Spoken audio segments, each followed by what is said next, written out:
Hey YouTube, I'm Jerry Lowlife, and welcome to another episode of the entertainment industry.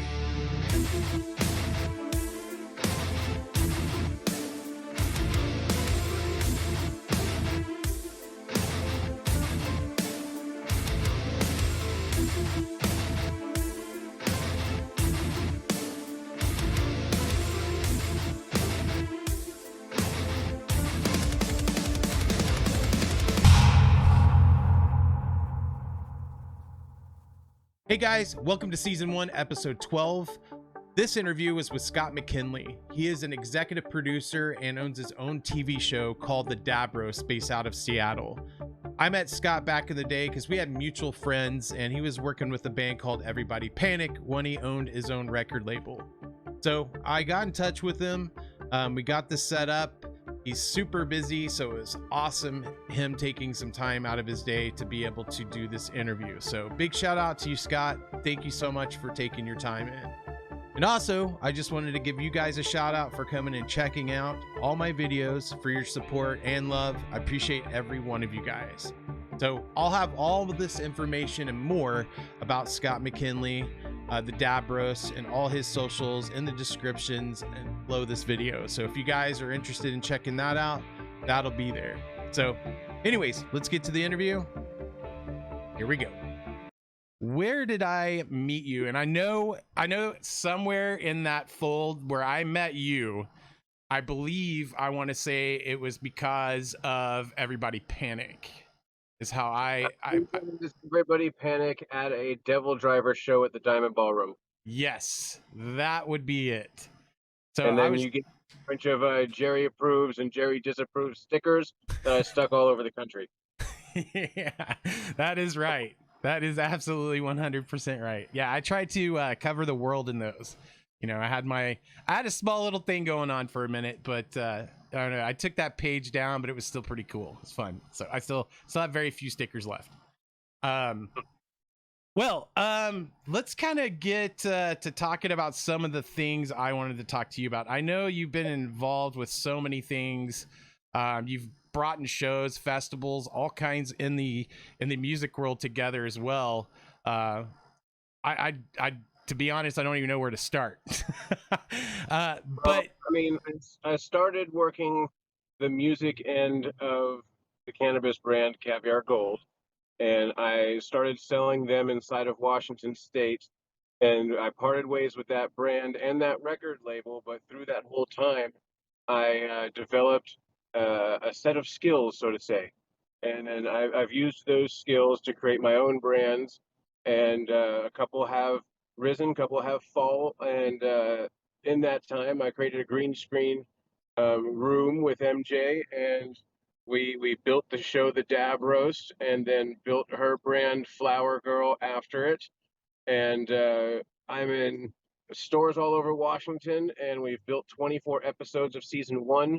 And that's when one of our episodes was with Redman, and Redman watched the whole episode at the release party with us, and then said, "It's a little bit boring. I don't want you to release it. Let me help you and take this from YouTube to TV." Nice. And he said, "Don't release my episode, and let me help you redo the format and kind of make this show better." So I humbly said yes, and he the next day turned over 4 pages of actual director's notes, saying, "This is everything I would change about your show." And everything made really, really good sense. A lot of the ideas we've thought about in the past and wanted to do in the past, but somebody like himself bringing his name on board with all of his social media numbers attracts a lot higher sponsors. Excuse me, a lot more higher sponsors to come on. And our show is a completely sponsor created, community built show. We started with $0 and managed to build a green screen film studio working on 3 separate quality cameras. And you can see, if you look back at all of our pilot episodes, when we go from one camera to a next, their skin tone changes, the backgrounds change, and we slowly built the quality over 24 episodes to working with all red cameras filming in LA. Wow. That is huge. Yeah, and I got to kind of see a touch of that. We touched base before we started the live stream, and you were kind of walking around in that warehouse, kind of showing me those green screen backgrounds and the studios and the things that you guys had back there. Super impressive, man. And I mean, that's absolutely amazing. You know, you got that Method Man reached out, and then you have Redman too out there with you too as well. That's absolutely. Method Man is Redman's partner in the music industry. Oh, okay, I got you. We're an executive producer now. Oh, sick, cool. So, how is it like working with Redman? Well, he is a driving force of positivity, and whenever he's in town, he really tries to overproduce, not produce, but over deliver on any kind of contracts that we set him up. Because we do a lot of meet and greets, and then our big thing that we're trying to do for the show is Redman is willing to fly all over the country with us to spotlight different brands. So he wants to do 5 segments about different brands inside of our show, The Dab Roast, on season 2. So Okay. we are still having celebrities take dabs and answer questions, but we have a lot of segments in there where Redman is actually flying to different cannabis companies, even packaging companies, testing facilities, different kind of laboratories. He wants to go visit everybody and tell their story. Why are they in cannabis? What do they think is going to happen with cannabis when it goes national? A big part of our story now of the Dab Roast is giving a mission statement from the National Cannabis Party. Have Okay. you heard of the National Cannabis Party? I actually have not. So you've heard of Republicans, you've heard of Democrats. Mm-hmm. That's the Republican Party, the Democratic Party. Now there's National Cannabis as a federally approved political party. Oh, okay. Wow, I did not know that. Redman is on the board. So is Montel Williams, a couple other people. Safita, Redman's sister, is one of the president right now. So they are actually FEC approved as a federal political party that represents cannabis. And they have about 110,000 registered voters under cannabis right now. They haven't been opened long. And our mission with the Dab Roast is to help them get registered voters all over the country. And then not this midterm, but 2024, have people start to run for office under cannabis. Wow. Wow, I had no idea that was going on. That's definitely news to me. I'm sure, like, too, there's maybe that might be surprising to a lot of people that really haven't investigated that side of everything politically. And this is probably cool news for a lot of people, you know? So that's awesome. That's cool to know that. I had no idea that was around. Absolutely. It's a newer thing out of New Jersey where Redman is. And in 2024, if we can get people to actually run for office under cannabis, then when rules and regulations start to come out for national cannabis, we'll actually have a seat at the table to write those rules and regulations to make sure that cannabis never ends up in Walgreens or Walmart. Wow. That's huge. That's pretty big. Yeah, I had no idea those kind of things were going on. That's awesome. So, you know, when exactly, you know, did you get all this started? Like when did all of this really get started as far as like the TV show? Like how I know you said you had 24 episodes right now. But from the very beginning, how long has it been going now? About 2.5 years, I would say. Okay. We started with 8 episodes of pilots that we had 10 dabs, 10 questions. And with 10 dabs, 10 questions, we had each person give us $500 and their dabs. Okay. So we were able to get $5,000 budget for every episode. We Wow. moved on from that 8 episodes into an actual season 1 where we charged everybody $1,000 and their dabs. And that was $10,000 an episode. And we planned to do 10 episodes all at once and got all the sponsors. And that afforded us to go to LA and rent Oscar de la Hoya's mansion and an actual recording studio or film studio, and do 2 episodes a day. Holy crap. How was that? Like, it was amazing. We did a whole like behind the scenes video from it. And then we came back up to Washington and the format was just working really well. that we Mhm. did Nick Robinson, Ken Shamrock, which we just released those episodes. And then next up, we have Doug Benson and Tommy Chong. Oh, that is super cool. Nice, man. I met Tommy Chong one time. Tommy was actually, I think he was on tour on the WWE tour, like the wrestlers, and him and Cheech were like actually doing like, I guess, an acoustic kit set type of thing. And this was in Oklahoma City. We got a phone call. I was up at Guitar Center actually, and I know this is kind of a side story, but it just kind of made me think of it. But he said he wanted to come up and get the strings himself. And we are like, whoa, usually they send runners to go do that stuff. And so some of the pro audio guys lost their minds, and they set off some like smoke machines and stuff like that to be stupid and funny. But he came up in a Dodge Charger stretch limo, and came inside the store, bought his strings and everything. I got pictures with him. It was pretty cool. He's a cool guy. He was wearing like a Jerry Garcia pouch, like I set him up with 7 meet and greets in 1 week while he was here, and we went to a bunch of different dispensaries. And even if he was an hour past when he was supposed to be there, if there was still 200 people, he would stay and he would make sure every single person got seen. So wow. I mean, off to Tommy. He works real hard to make sure everybody gets to see him. That's awesome. Yeah, he seemed like a really cool guy, like really down to earth, just talk to everybody at the store, not a care in the world. So yeah, my hat's off to him big time. That's awesome. So that's really cool, man. That's a really cool backstory and everything that you guys got going on right now. And it's that's just got to be super. It's busy, and that's good busy. It's really cool, It's constantly trying to find different brands at this point that want Redman to come to their facility and interview everybody and tell their story with a camera crew, and then put it on a national TV show that we're trying to sell to Discovery Plus or something like that. Yeah. So Yeah. finding those brands all over the country is hard because TV shows are expensive, and even when we're just charging the at cost of the flights and the filming and the editing and then getting a celebrity to interview and all of that, it's still a high dollar. But we're moving from doing 10 brands in one episode to doing 2 brands in one episode. Wow. So brand has to step up a lot more financially, but that allows us to tell their whole story with 5 different segments, with Redman behind the camera asking all the questions.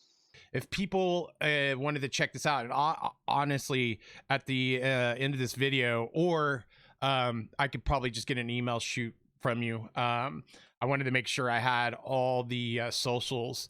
That way, I'm going to do an edit. Anything the Dab Roast goes straight towards me.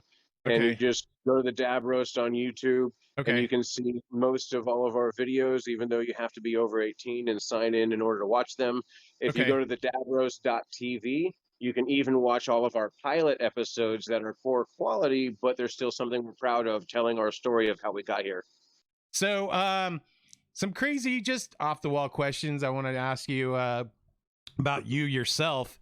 Is there any cool artists that you like listening to lately? Like, is there like that artist that you just can't stop listening to right now? Anyone particular, or new or old? I'm always a Highly Suspect fan. Okay. So I'm really big on them. I'm really sad that Everybody Panic isn't making new music right now. Right. Um, but not too many brand new artists. I mean, I'm more consumed in my day listening to soundtracks and things without vocals on there, trying to match them to video. Okay. Right on. So is there like have you been to any concerts lately at all? Like, have you gone out, or have you just been too busy, or? I have gone to a few different things recently. I'm looking forward to most coming up the Head PE tour coming into town. Okay. Yeah. Jared from Head PE was on our show, Nice. talking about aliens, and he's a really good friend. He's taken a lot of bands on tour that have been on our record label. So looking forward to him coming through town. He's got a nice little lineup of bands with him. Cool. Cool. Yeah, they're great, man. I think I saw them earlier this year. It's like a late winter tour, or maybe I think they were just starting out. I think it was around February, I want to say. They were here in Oklahoma City. We went and checked them out. It was actually one of the first shows I went to go hang out at in like a year and a half, 2 years, because of COVID closing pretty much everything down. I went on their Evolution tour of changing from that punk rock to more of that reggae sound, and having that whole reggae album to listen to for 40 cities in a row was just amazing, a way to really fall in love with Head PE sound. So I love watching him just move from genre to genre on stage. Yeah, it's always been very entertaining to watch those guys. They've always had a unique sound about them. You know, it's like you could hear one of their songs, and to me instantly I'm like, yeah, that's Head PE. Like, you know, like they stick out from a lot of people. They've got that groove, you know, and you know, I don't know, they set in that genre of like groove rap metal type of thing, but they just got that, I don't know, it's just so distinguishable. His voice is so distinguishable. The music in general's just got that certain feel that they have always had, you know. Very cool guys. That's awesome. So yeah, we're talking about how you guys got that TV show together, kind of hitting up to see how life's been treating you as far as like, you know, having some time to go watch some shows and some shows that are coming through. I think I'm trying to think. I met you again. I think I came across you too when I was at NAMM. Yeah, I was sitting there with Austin from Devil Driver. That was obviously with Chimera before.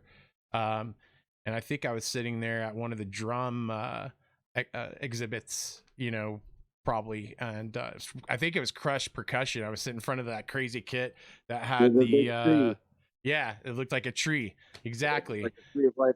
Yeah. Yeah. And I think that was actually one of the last times I got to see you before, you know, you're super busy. I was always freaking touring like crazy. So, you know, it's pretty crazy to think about that. That was like probably, I want to say 2015, maybe 2016. Yeah, I used to love going to NAMM every single year, and it was like a reunion of everybody all the time. And it was always, so I had my own endorsements too as well as a tech, and it's like the minute you hit the door, and just like you said, you get to see so many people. But I would walk like 12 feet, see someone, talk to him for like an hour, walk another 12 feet, and before I know it, I'm like, man, this place is fixing to close, and I haven't got to talk to any of my endorsements yet. It's crazy, man. That place was awesome. Like Vegas, you'll never see the whole thing. You spend 3 days there. Yeah, it's crazy. If you guys don't know what we're talking about, NAMM is basically the biggest get together of all these musical like talents from all over the world that have all their endorsements that are there. And it's anything you can think of, from cameras to the craziest guitar that's made in like Madrid, Spain. Like, it's everything. If you play kazoos, man, there's probably some company there that specializes in kazoos and probably could endorse you for it. Like, there's anything and everything you could possibly find there. It's absolutely amazing. And I think the first couple days on the weekend, it's just open to artists and everybody endorsed. And I think the last day, or maybe it's 2 days, they have a public opening for it. But it's like a gigantic guitar center. It's awesome. I've always gone with a microphone and tried to interview as many different brands as possible, and many different people that I can see walking around. And man, I went to Seattle Music TV, and we just got many years of great interviews. You can look that up as well. And cool. We've had a lot of different hosts, a lot of different fun interviews from that. I mean, Wayne Static and his girlfriend were both in one interview, and both of them have passed now. Right. So, I mean, we've had some pretty cool ones, Bela Fleck, and just really good musicians. That's awesome. Yeah, that's actually a really good way to go do that too, as well. Especially, you're gonna find everybody there. Yeah, everybody just walking around. Some some of the best guitarists in the world, best drummers in the world. They're there doing the same thing you're there doing, trying to get sponsors and get to talk to new people. And you can stop anybody just walking around and stop Fieldy from Korn and talk to him about the Super Bowl that year on camera. Right. That's awesome. I'll have to go check that out. I didn't know that was around. That's awesome. I'll have to maybe I'll learn some things. I'm still kind of new at this too myself. So but cool. Man, so there's just a lot of things that we can talk about in that way. Have you gone out of country at all since COVID yet, or are you? Not since COVID, I don't think. I just got back from Boston, which kind of feels like a little bit out of the country. Yeah. Before COVID, I went to Europe a few times on tour and went to Amsterdam and went to Aruba and the Caribbeans a couple times. But I really want to go actually just to Hawaii and spend some time in Hawaii since COVID's over. Yeah. I've actually never been to Hawaii. That's two places in the I've entire. only been to the airport once going to Asia. Oh, okay. Kind of like a just a connection flight there. Yeah, I've always just flown over it. Like, it's crazy. I've been to every state.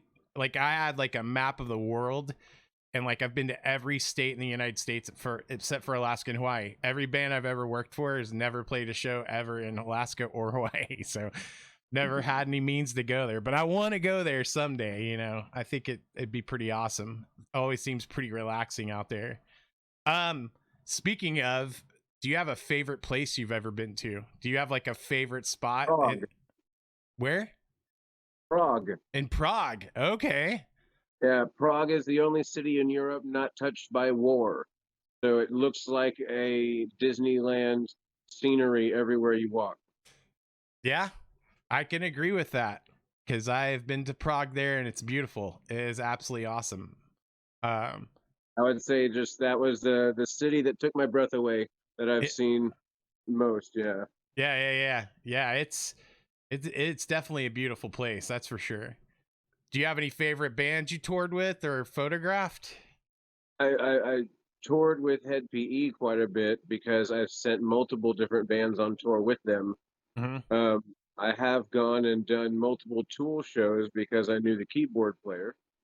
Okay. Yeah, I'd say probably Everybody Panic and Head PE tour. That was one of the funnest. Okay. Heck yeah, man.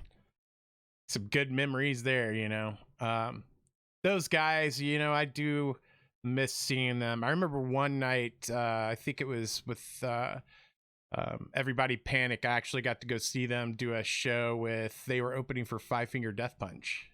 Yep. That was pretty awesome, seeing them being able to do that kind of thing. It's awesome. Heck yeah, man. Nice Oklahoma City boys. I actually graduated high school from Moore, Oklahoma. Yeah. That was my link, always going back and forth to Oklahoma.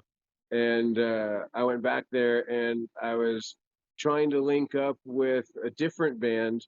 And Max Baker actually said, you know what? I want you to meet this Everybody Panic band. And he hooked me up with a bunch of their merch and tickets to their show. And he knew I was a record label looking to meet new bands and sent me to go meet them. And I ended up bringing them to Seattle and putting them through Robert Lang Studios and helping them do an album. That was super cool. And I watched that in full too. That was really awesome. You know, there was a couple of small videos and little things there and little plugins people would post, you know, some of the guys from the band, you would too as well. And I always kind of saw that through and it was really cool always looking at that happening. So what were one of your favorite things about being on tour? I mean, I was the record label, so my job was to try to make sure that the merchandise paid for all of the food and gas to get to the next stop. Mm-hmm. And our goal was just to make sure that the tour was self-sufficient after the buy-on, that it didn't need any more money. Right. So you buy on and then you buy the merch and you hope that you don't need to inject any more funds. Unfortunately, the reality of the situation is you always have tour buses or van breakdowns or flat tires or engine malfunctions or leaving a microphone at a venue, or just something happens to where you always have to dig back in your pocket. And unless you're buying on to like a stadium show, yeah, most of these tours, you're drugging through the mud just trying to get enough food to get your ham sandwiches. Yep. But you love every second of it, and that's what you do it for. And I went on, I don't know, 6 or 7 tours as a record label where I lost money on 100% of them. That's why I'm not doing music anymore.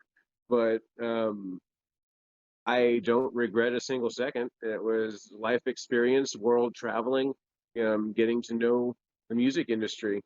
Right. Um, I'm the jaded opinion as a record label who has put out so much money trying to just make art.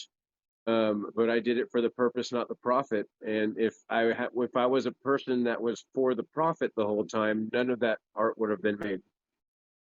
Yeah, and I can feel that hugely because when you speak about that, I may have not been on that side of it all, but when I got started with Bleed the Sky back in the day, I was a bill, because well, they made me a bill. I was like a roadie, and I'm in a van full of 9 guys, and I was the one of the only roadies there, other than one other guy, and they were paying me $20 a week.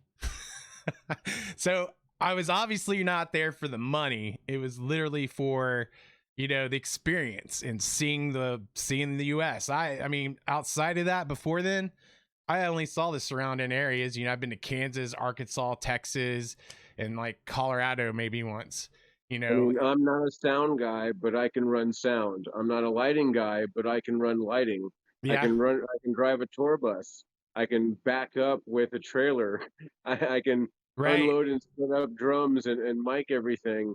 right. I've learned how to do all of that many times over many different countries with many different setups.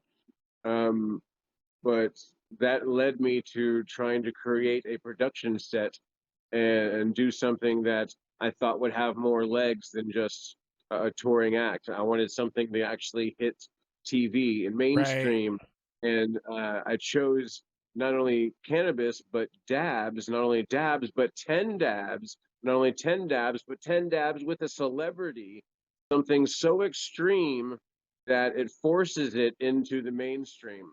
Yeah. I got Sean Kemp to talk about who's better, LeBron or Jordan.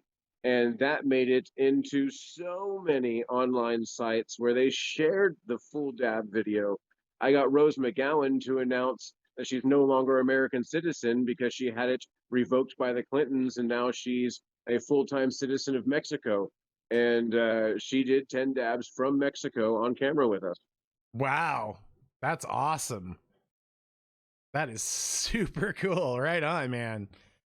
Yeah. So, I mean, it's just a big long road, of experiences that you go through this path. And even for me, and I'm sure you can relate, you putting your hands in like the music industry, and like you said, you lost a lot of the profits doing those type of things, and you're trying to pursue something that's going to be a little bit more successful in those ways. Not saying those things were successful, they have their own success, and that's getting the getting your hands in with friends, meeting new people, making those network connections.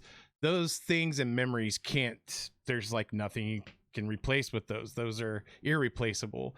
I wouldn't be here without those, and I probably wouldn't be here talking to you either, if it wasn't for that as well. So it's super cool to like see those tie-ins and see where it leads us down the road.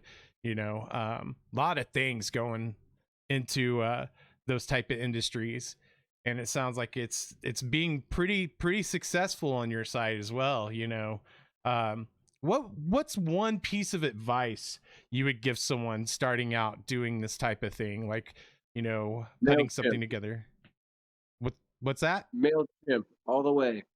Get Okay. a MailChimp account for $150 a month and start throwing little parties up to medium-sized events and make the ticket to get in an email address. and then use MailChimp to start blasting everybody saying, I've got this idea. If everybody chips in just this little dollar amount, then we can all do this big idea together. And that's how the Dab Roast was built, by looking out and saying, hey, I need 10 dab companies to give us just $500, and we can film a pilot of a celebrity that we can fly in and pay $2,500, give them a hotel room, and we can bring a celebrity in to take dabs. And that was the first 8 celebrities were $2,500 plus hotels and flights and making it fun for them. And everybody kept saying, "Yeah, that was fun. I'll throw $500 at it again." And then it Wow. came time to move our team to LA. Then we upped it and did $1,000. But we started real small, and asking a bunch of people for a small amount of money is a lot easier than asking one person for a large amount of money. Right. So if you're going to start something that is working with your community, not competing with anybody, and helping everybody rise up. That's some really good advice, actually. And there's too many people out there that try to compete with one another without helping each other and bringing each other up. And that becomes a problem. It becomes a problem and it bogs everyone down. It doesn't help anyone out. So um, that's really good advice, actually. Um, so do you read books at all? Are you a big book reader at all or anything? I used to be. I at one point in time I read everything Tom Clancy ever wrote. My brother was really big in Dean Koontz, and it led me to reading some of his books. Um, the best, I guess, metaphysical book I would recommend out there is Astral Dynamics by Robert Bruce. Prove to yourself that you're not your body. Um, Other than that, not too many books. Okay. Yeah, I'm not much of a book reader myself. But I always like to ask because I always, if it's interesting and coming from someone I know, I usually will go out of my way and be like, cool, I might check this out, and I'm sure there might be some other people who are interested in those type of things too. Um, any cool movies you would recommend to anybody? See any cool movies lately? Oh man! And aside from movies, I'm just gonna say you should watch the show Barry. Okay. The show Okay. Barry is an awesome show. He is a contract killer who takes acting lessons to try to stop killing people. Wow. Yeah. And it's a great show. The actor is just amazing at it. Kept my attention very well. Loved it. Go see it. Wow. I'll have to check that one out too as well. And Top Gun was actually really good. Yeah, I haven't seen it yet. I'm gonna have to It's check it actually out. pretty good. I was really big into airplanes when I was a kid, so like growing up and then watching that movie was like super cool to me. I was always like, yeah, dude. I'm an Air Force brat from Tinker Air Force Base, so Yeah, uh, yeah. yeah, going there, and it's a Navy movie, but it's still quite fun to see the story of that continue on, and they did it very good justice, and it was entertaining the whole time. Nice. That's good to hear. So I'm looking forward to seeing it. I haven't got a chance to do it, but it's definitely on my bucket list. Um, man, what other things would I like to ask you? So let's see here.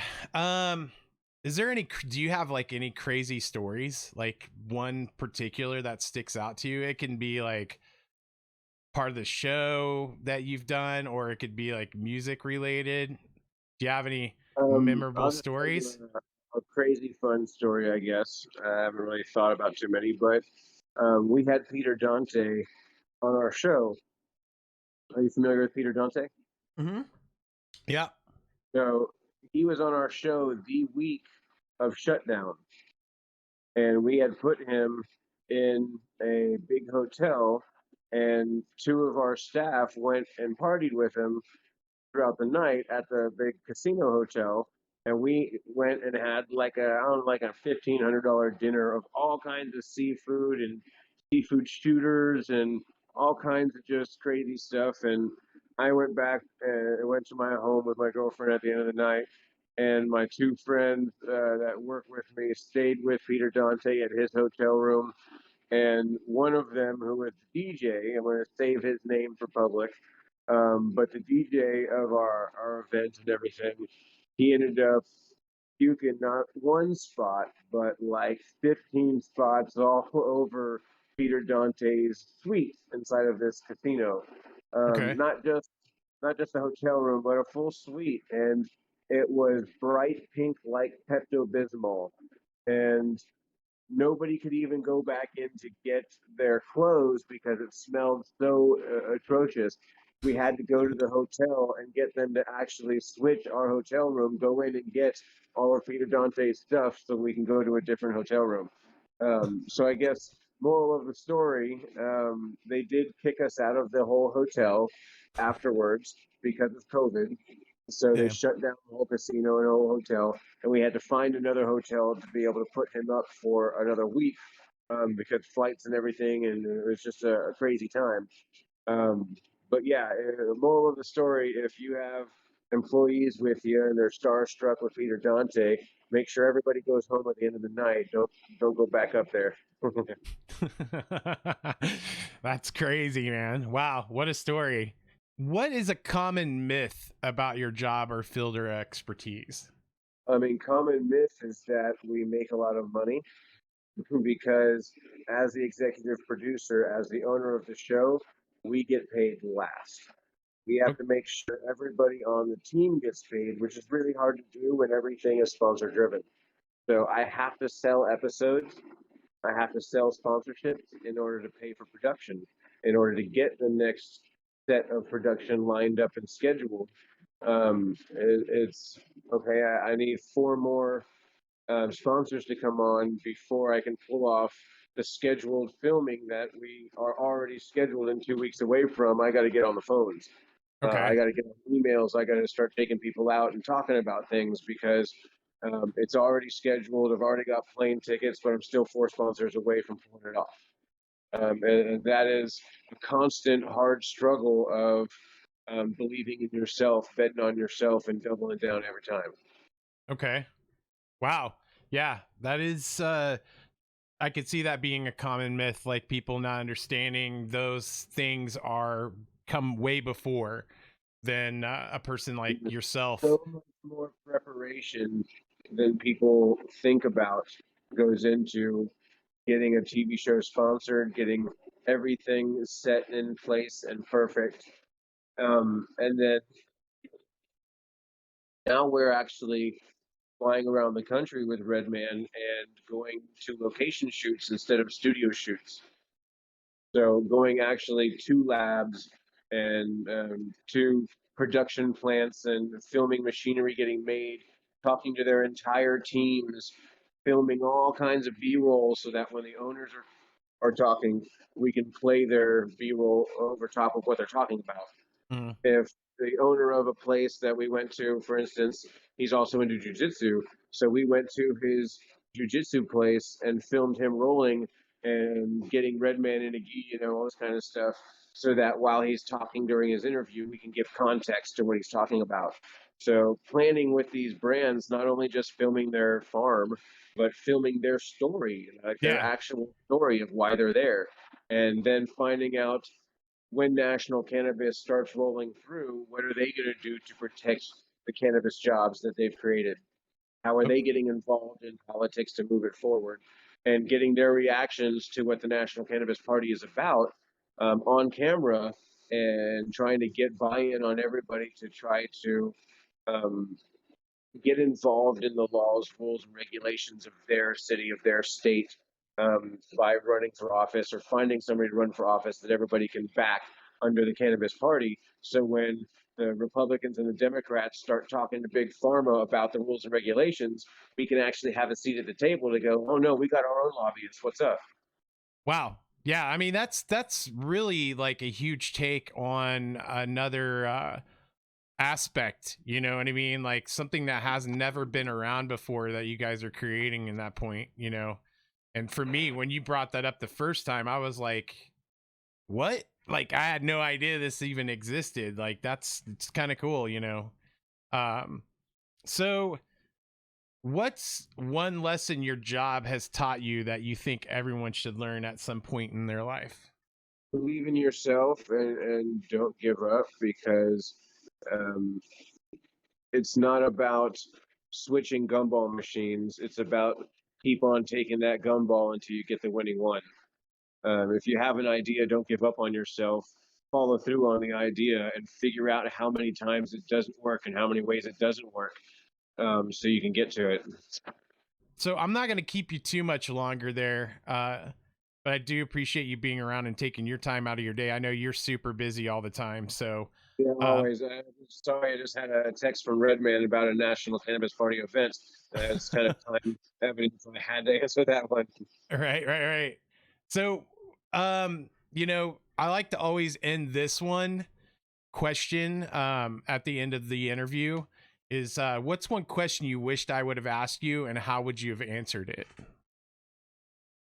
I mean, we didn't talk about any kind of cannabis use. We didn't talk about any kind of preferential strains. Okay. And I'm big into cannabis industry, and when you're talking to somebody in the cannabis industry, try to pull that cannabis question out of them too. Okay.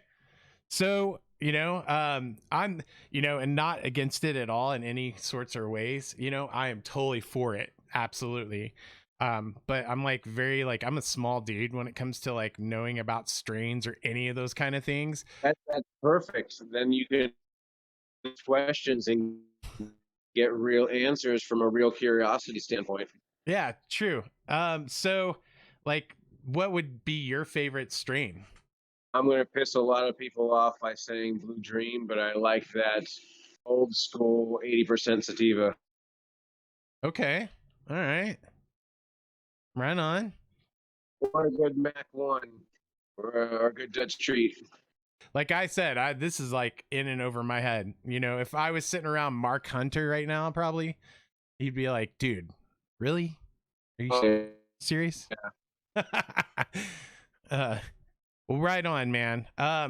Scott, I really appreciate you taking your time to do this, man. I know it was kind of like last minute. You reached out to me, which I really appreciate that.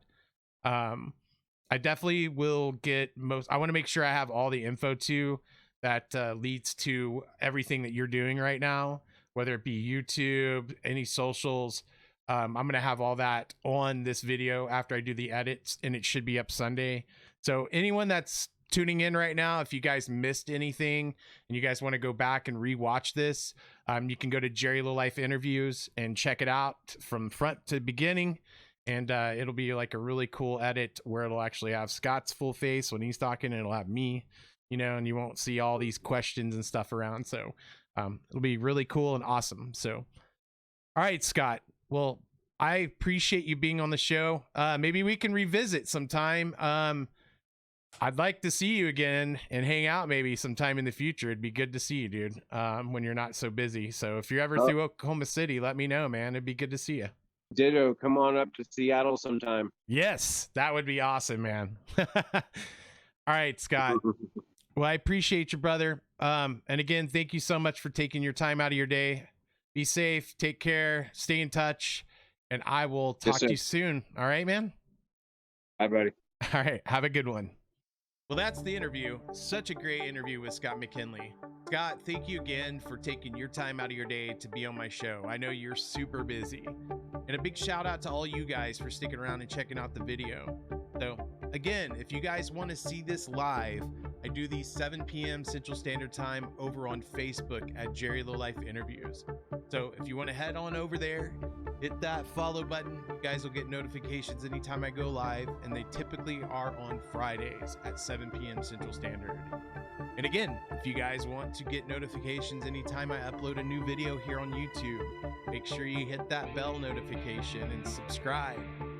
You guys will get notified whenever I do these uploads. I typically try to get them out on Sundays. If not, I'll usually get them on a few days later. So Anyways, big shout out to all you guys for your support. And again, Scott, thank you so much for taking your time out of your day. I hope you guys have a super fantastic and awesome, wonderful day. All right, talk to you guys soon. Take care.